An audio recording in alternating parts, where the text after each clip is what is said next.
Hello friends, നമ്മളിന്ന് ബിരിയാണി വെക്കാനായിട്ട് പോവാണ് കേട്ടോ. അതിനായി 3 ഗ്ലാസ് അരിയായിട്ട് എടുത്തിട്ടുള്ളത്.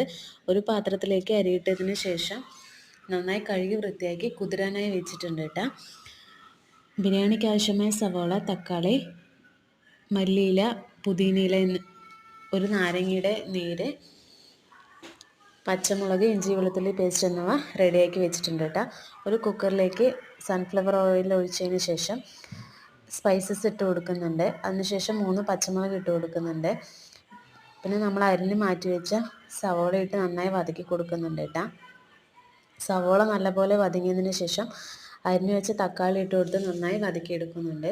അതിനുശേഷം ചതച്ച് വെച്ച ഇഞ്ചി വെളുത്തുള്ളി പേസ്റ്റ് ഇട്ട് കൊടുത്ത് നന്നായി വതക്കിയെടുക്കുന്നുണ്ട് കേട്ടോ. പിന്നെ നമ്മൾ അരിഞ്ഞ് വെച്ച മല്ലിയിലയും പുതിനയിലയും ഇട്ട് കൊടുക്കുന്നുണ്ട്. ബിരിയാണിക്ക് ആവശ്യമായ മുളക് പൊടി, മല്ലിപ്പൊടി എന്നിവ ഇട്ട് നന്നായി ഇളക്കി യോജിപ്പിക്കുന്നുണ്ട് കേട്ടോ. നമ്മളൊരു പാത്രത്തിൽ ചിക്കൻ മാറ്റി വെച്ചിട്ടുണ്ടായിരുന്നു. ആ ചിക്കൻ അതിലേക്ക് ഇട്ട് നല്ലപോലെ ഇളക്കി യോജിപ്പിക്കുന്നുണ്ട്. അതിനുശേഷം മാറ്റി വെച്ച നാരങ്ങ നീര് ഒഴിച്ചു കൊടുക്കുന്നുണ്ട് കേട്ടോ. ഒരു പാത്രം അരിയായിട്ട് എടുക്കുന്നത്, അതുകൊണ്ട് തന്നെ 2 പാത്രം വെള്ളം അതിൽ ഒഴിച്ചു കൊടുക്കുന്നുണ്ട്. വെള്ളം നന്നായി തിളച്ച് ആവശ്യത്തിന് ഉപ്പിട്ടതിന് ശേഷം നമ്മൾ ആ അരി കൂട്ടി കൊടുക്കുന്നുണ്ട് കേട്ടോ.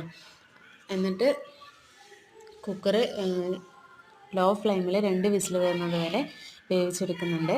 അപ്പോൾ നമ്മുടെ ബിരിയാണി റെഡി ആയിട്ടുണ്ട്. Thank you for watching.